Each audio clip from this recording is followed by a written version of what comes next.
Tudor have just released a brand new Black Bay 54. This time it comes in a beautiful, what they're calling Lagoon Blue. In this video, we're going to be covering everything that you need to know about this watch, as well as a special guest appearance. Welcome back to the Chisholm Hunter channel. My name is Harrison, as always. And it's always an exciting day when Tudor release a watch because nobody knows when it's going to release. It's like, here's a random Thursday in summer, hope you're enjoying your lunch, new Tudor Black Bay 54. All right, so let's cover the specs and then we'll go over what's new about this watch. And you're gonna wanna stick around for what's new because it's, I like it. Let's just put it that way. So this watch comes in at 37 millimeters in diameter, the exact same as the other Black Bay 54s in the range, in which it is quite a small range. I mean, out of the Black Bay 54s, you really only have two others to choose between, which are both black dials. It comes in at a beautiful 11.2 millimeters in case thickness, and that is just beautifully thin on the wrist. I have to say, it looks smashing. Now, I haven't had this in person yet, but I did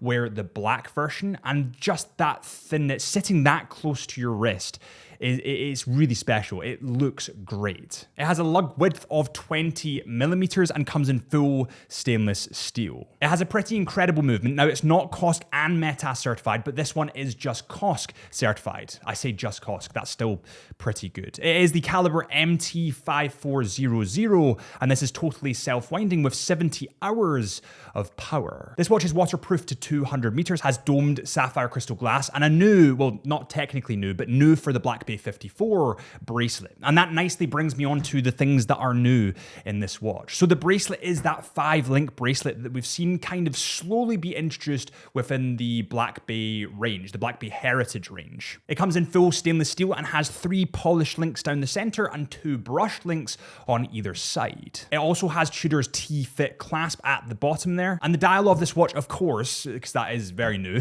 comes in the beautiful, what Tudor are calling Lagoon Blue color. It's a really beautiful light blue color that contrasts wonderfully with those white hour markers. The dial on this watch, by the way, as well as being that blue color, is actually a little bit better than that. And the reason that I think it's better than that is because it's kind of this sand-blasted texture.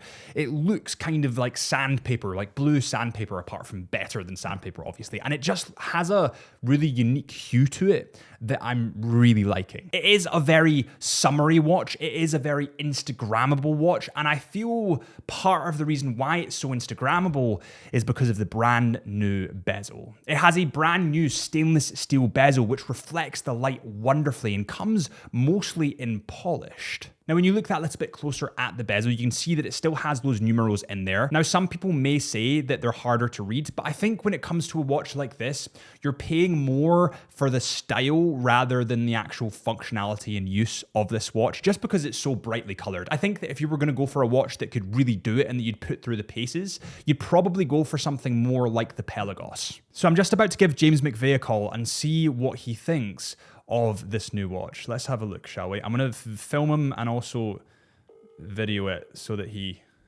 knows. Bro, how are you, man? Yeah, I'm good. Did you see the new Tudor? Yeah, man. Yeah, did that just drop today? It dropped literally right there. What are your thoughts? What do you think? Dude, yeah, I love it. I love the steel bezel. Like, it's funny though. Like, I'm trying my best now to think like, you know, I need time before I jump to a conclusion and put my name down for something, because I've made that mistake before. No, I really like it, man. What do you think? I mean, like, obviously the blue dial is something that's been done like across loads of different brands recently, but I still am not bored of it. I think it's refreshing, especially with that steel and the blue. What do you think? Yeah, mate, I agree. I think that the stainless steel bezel is something that's like a dying breed, right? Everyone's going ceramic. 100%. Yeah. It makes me think of is it the Turnograph from Rolex a little bit? Yeah, absolutely. And then there's the Oyster Prince as well that it's drawing a ton of like inspo from as well. Dude, yeah, 100%. And also, so on my like wish list from Tudor, which I was hoping was going to come this year, but let's have fingers crossed for next year, is a steel bezel big block or small block reissue. Yeah. So like anything that's like Tudor and then steel bezel, I get a little bit excited for.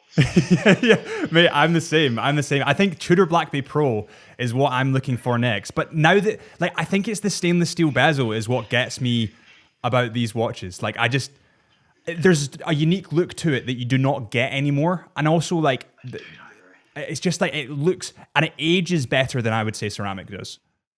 Yeah, that's a good point. And I mean, for me as well, like I'm a sucker for a Zenith Daytona. And it's like, Yeah. I know it's not the popular choice, but kind of like a wide dial with steel bezel Zenith Daytona. That's all. I love that. So I think we should bring a petition to the watch community of like steel bezel is better. Do you know what I mean?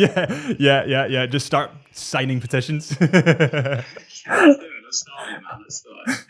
Amazing, mate. Amazing. Well, I'll give you a buzz after the video. Yeah. All right, mate. All right. I'll speak to you in a bit. Amazing. See you in a bit, man. Bye. Bye.